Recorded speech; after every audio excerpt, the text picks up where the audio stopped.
Let's meet down at the lonely lake. Hey everyone, how are you all doing?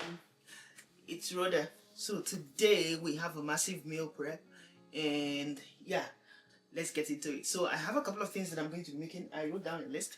I don't even know where I kept the list. Alright, let's begin. See, if you have not subscribed to my channel and you watch my videos, where do all of you come from? I mean, you watch my videos, why are you not subscribed? Come on, go ahead, tap the subscribe button, hit the like, notification bell, so that whenever we upload a video, you're going to be aware immediately. Okay? Alright. Hello everyone, welcome to this voiceover. Okay, let's just dive right into it. The first thing that I'm going to be doing is to prepare something, okay? Prepare something that is going to be required by most or even all of the dishes that I'm going to be cooking, and that is the onion family, okay? White onion, purple onion, shallots. Nobody has the time to, dice all of those onions by hand. So I just removed, peeled the back, then washed them and chopped them up in the vegetable chopper.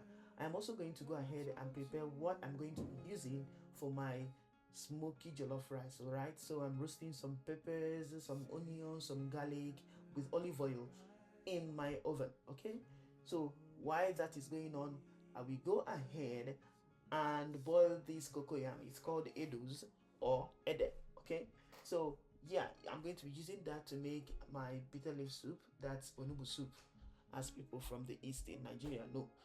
Okay, so all right, there's another thing that is going to be needed. Okay, but most of the things we are going to be making here, and that is meat.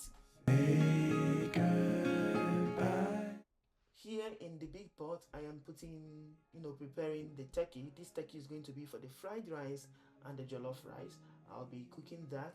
Now, whenever you are cooking meat for things like jollof rice, stew, all this chicken sauce, it's absolutely important to use fresh ginger water. Or you can even, dice the ginger like that into your meat if you like biting on ginger while you're eating. Anyway, I'm also going to be cooking some goat meat and tripe in my pressure cooker. That is going to be used for my okra soup and the bitter leaf soup.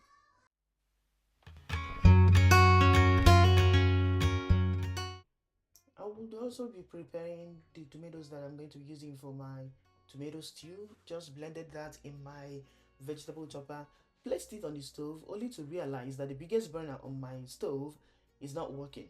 Okay, so I transferred it to the smaller stove, and this was when I started to get moody and a little bit annoyed and edgy. I don't like anything stopping me when I have already made my plans, but things happen, right? I kind of learned a little lesson from here. But anyway, yeah, as I was doing this, I was also lightly cleaning. I mean, it doesn't look like I was, but I was. Okay, so the tomato is done, and it's time to prepare the bitter leaves. Now, this brand of bitter leaves, I wasn't sure that it was washed properly, but when I tasted it, there was no bitterness left in it, and I was so happy. I'm also going to be cooking some other protein, again, goat meat, some tribes, some intestine. Yes, please don't judge. Okay, I'm going to be using these for tomato stew and for banga stew. Banga stew is palm nut sauce. Okay, yes, so that's what I'm going to. We usually eat those with rice and beans, with plantains and stuff like that. Yeah, anyway, so after cleaning some of this meat, I will just clean my sink. I always say this, right? Whenever you clean meat or fish around your sink area, make sure to wash with soap and rinse it immediately, so that we don't transfer salmonella to surfaces. Okay, now one more thing you need to have when you're cooking is hot water. You need to always have hot water ready. So anyway, that was what you saw me doing, and my engineer in the house, the husband of my life, came and did something. I don't know how he did it. All I know is that once I was blind, now I see. The stove started to work, and so I was able to use all four burners on my stove. Thank God.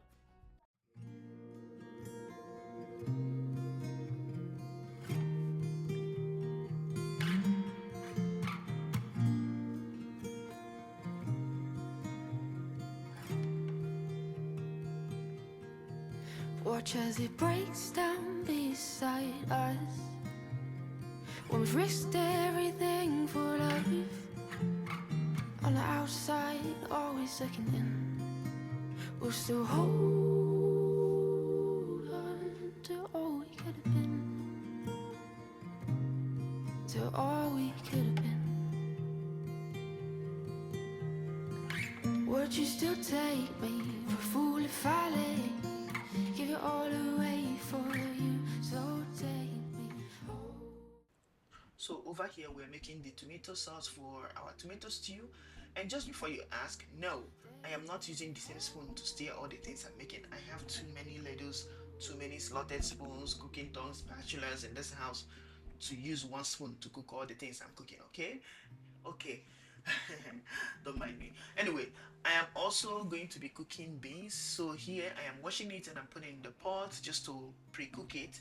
Okay, I like to pre-cook my beans because it helps to reduce gas, which causes bloating. All right, and in the process, I am also, you know, cleaning as I go, okay? Because if you observe, my kitchen is quite small. I don't have that much space, but I like cooking and I have a lot of utensils and equipment for cooking. So I need to be cleaning up as I go. Otherwise, I'm not going to have any space on the countertop for the things that I'm making, to be keeping things that are already ready. All right. So I know you might ask, why not just move the appliances to the cabinet so that when you need them, you bring them out and then you will have enough space on the counter. Now that is a good suggestion, but the thing is I also have some appliances in the cabinet and we don't have space anymore. In addition, some of these appliances have too much weight. Okay, they are too heavy to be moving around, like the pressure cooker, the mixer, the stand mixer, the blender base. They are just too you know too heavy to be moving around. So I try my best to do what I can, but while we have what we have, we thank God for it and make good use of it. I am making full utilization, okay, of this kitchen. And when God gives me a bigger kitchen, we are going to do something about that. All right. So I'm also preparing, my okra. I like to wash my vegetables with baking soda and water.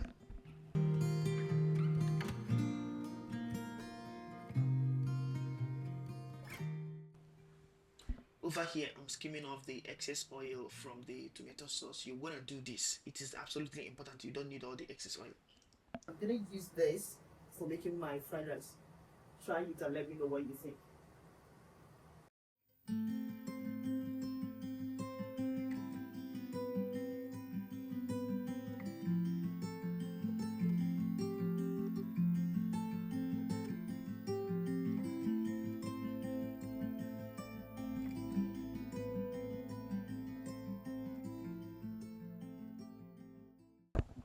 So, am I the only one who discovers some new things about their partner as they go on?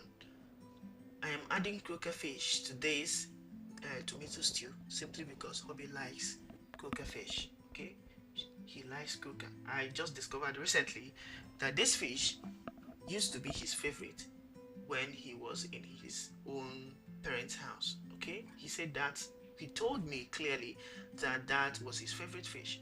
Okay, I just messed around and bought croaker one day, prepared it and grilled it, with some peppers and tomatoes and all of that, and it was so yummy. And he was like, "Where did you buy this fish from? I like it. This was my best fish when I was in our house." I said, "Yeah, your best fish? Say no more." Okay, and ever since I've been adding croaker to almost anything, right? If my baby wants it, he gets it. Okay, so yeah, that's the reason. For me, if fish is not mackerel, count me out. Like, all I care, I just eat other fish like salmon and other ones, just to I don't know, get the nutrients. When it comes to taste, my best is mackerel. I mean, it's low budget and everything, but hey, come on, that is my best, and it's my best. So there's nothing I can do about it. So hubby likes croaker. I'm going to be preparing croaker for him whenever I can. All right. So yeah. I'm clowning you all, but that's true anyway. So yeah, tomato stew is ready.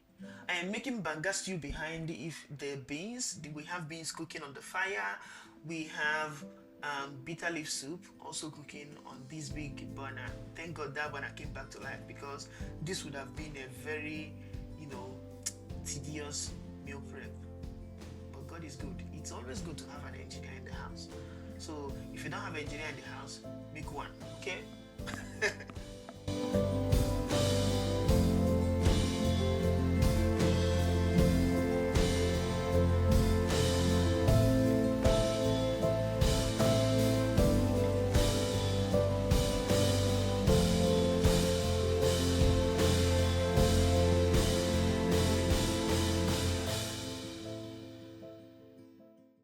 Banga stew is ready also, and I'm transferring all these things in my glass food containers.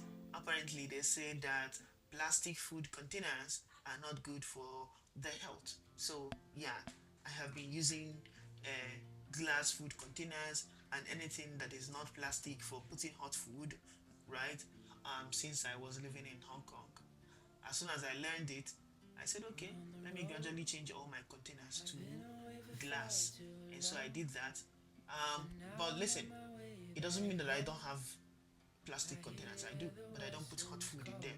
Okay? So if your containers are plastic, please make use of them. But what you can do is to make sure that the food has cooled down completely before you transfer them to the plastic. Alright? Now, for the okra soup, what I'm going to be doing, I'm going to, slice some of the okra and also chop some of them in my food processor. Now, my children, they like to see those okra. To them, it looks, the okra pieces in the soup look like stars, right? So that's this okra right here is my children's best soup, and it's only because of them that I always cook okra in this house. They don't like any other soup. They will eat so they will eat the soup, but they don't just like it. The only soup they embrace with their whole body and soul and mind is okra. Okay, so here I am cooking different things for different people. What do I like? I like abacha. Okay, and I just received some abacha all the way from Nigeria, so I'm going to be making what I like for a long time.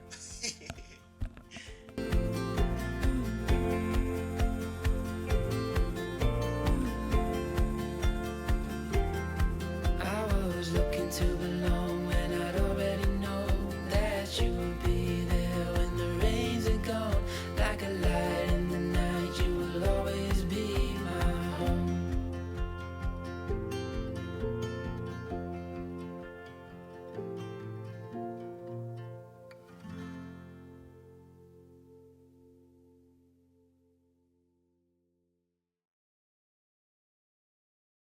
So, brethren, this is how you should cook your beans from now on. Make it chili style, but also put palm oil and some local seasoning that are local to us Nigerians to retain that authentic Ewagoin flavor. But you also get an output that doesn't smell. Okay, for example, when you pack your beans in your lunchbox and you go to work, when you open it, you're not going to get that smell. This one also tastes better. Okay, try it and let me know what you think. So I'm using minced beef, fried tomato and pepper sauce, with of course just salt and maybe a seasoning cube, right, and some onion, palm oil, and calabash nutmeg. Listen to me. Put ehuru, ground ehuru, whenever you are cooking beans. It is absolutely important. Let me know what you think after you finish preparing it that way. So when you finish stir frying this sauce, you're going to transfer it to your already cooked beans and just boil it a little bit, and that's it. You're done. Okay. You can eat with plantain, whatever. If you feel inclined, you can even put scent leaves or basil leaves, fresh basil leaves. It is going to come out amazing. And when you take your beans and plantain to work, it is not going to smell when you open your flask.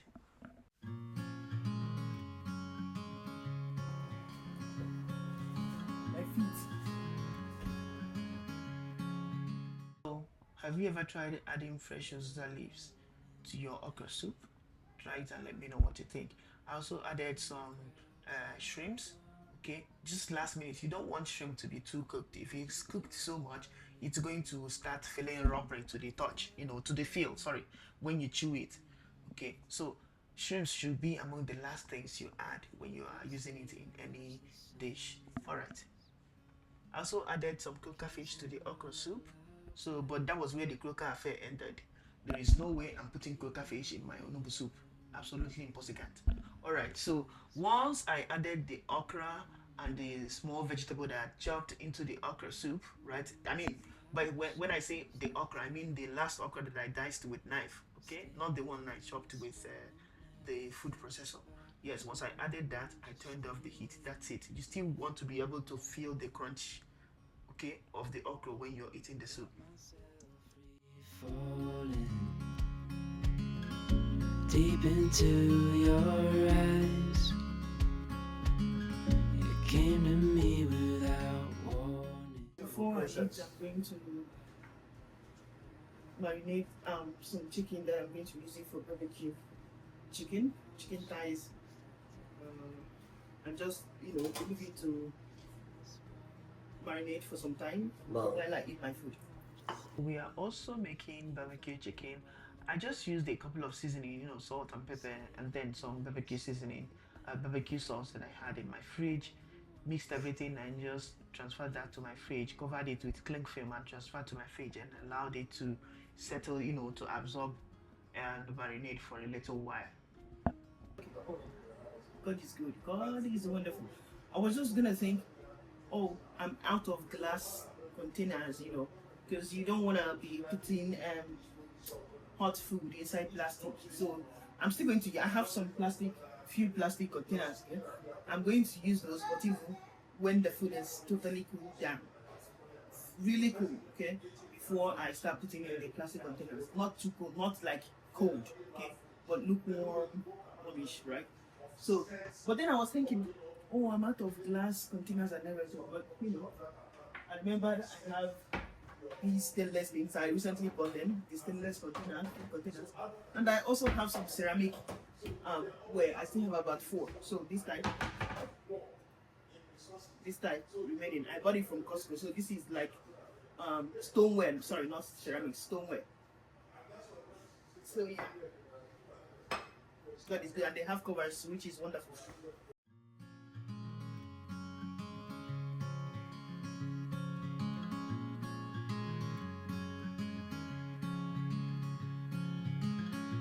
Later on in the night, when the crowds have gone, we could talk. So what are we going to be preparing here? I'm going to be preparing the jollof sauce and also the marinara sauce for lasagna. Yes, we are also making lasagna. My kids love lasagna. They love it so much. So what I'm using for the lasagna sauce is just minced beef, some onions and shallots, tomato sauce, and then seasoning cubes, some chicken stock, nutmeg, of course, you have to put nutmeg, and then a little bit of brown sugar, just a teaspoon of brown sugar. It helps elevate the sauce. Okay, so those are the ingredients. This is not a recipe, I'm just really use some of the things that I prepare, but you can take your time to, as I'm mentioning some of the things I added, to also prepare yours. Some of these things that I'm cooking here, I have their recipes already on my channel. Just go to my recipe playlist and look for them. You came to me without warning, but I knew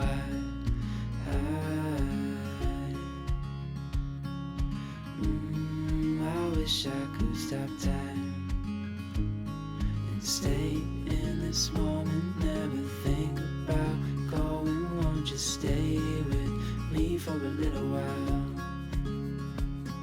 Stay in this moment, never think about going. Won't you stay with me for a little while?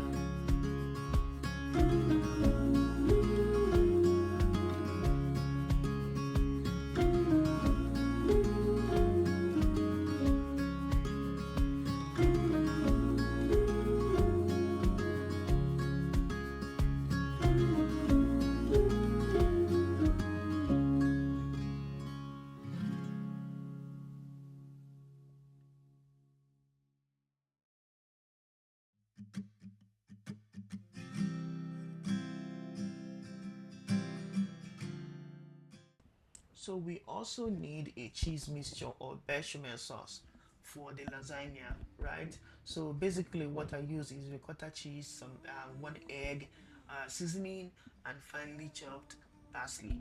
So mix that all together properly. If you like, you can add a little bit of heavy cream. Don't make it too runny. Okay.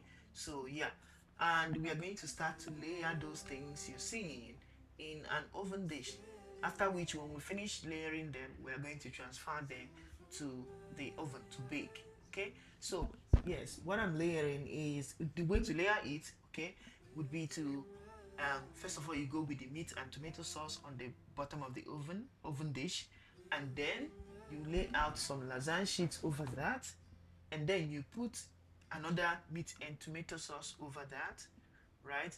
And when you, after doing that, then you you sprinkle some cheese over it, right? Some shredded cheese. It can be shredded mozzarella, shredded parmesan, shredded whatever cheese you have in your house. Okay, so you add that, and then you scoop the cheese mixture. Okay, the bechamel sauce that we just had over that, layer that over it, and then go all the way again.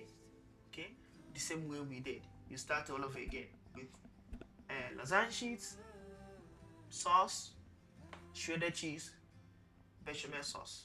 Okay, and that's it. When you're finished, cover it with a foil and transfer to the oven to bake at 375 degrees. It should not take more than 30 minutes.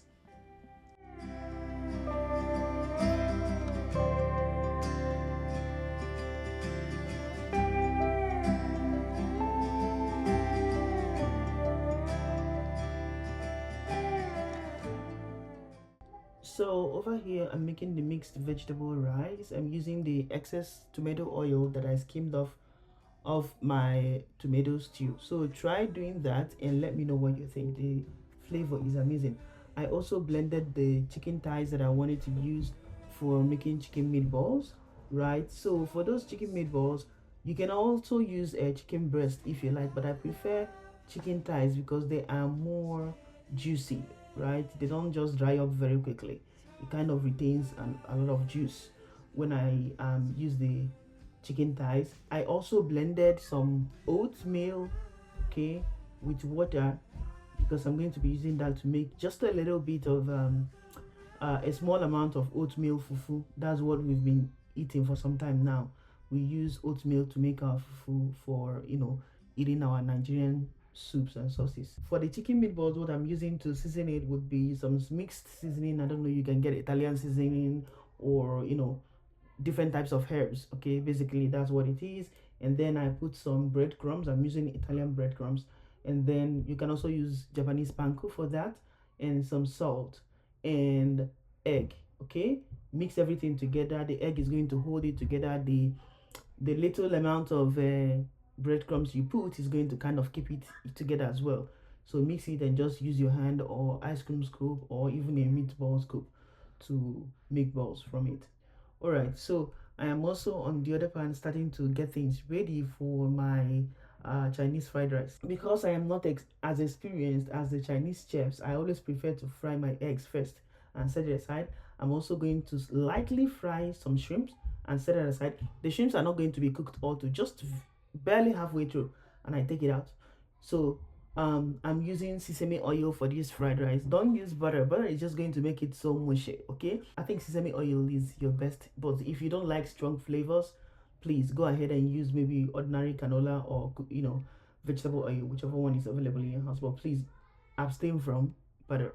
I also stir fry some sausages, chicken sausages, and then I'm going to set that aside as well before making the rice. So over here on the pan on the left, I am also you know, lightly stir frying the meatballs that I made. They're not going to be totally cooked all the way, just enough to the right temperature, and I'm going to freeze it. So the rice, the best rice for making Chinese fried rice is jasmine rice or Chinese rice that you have cooked already and allowed to stay overnight in the fridge.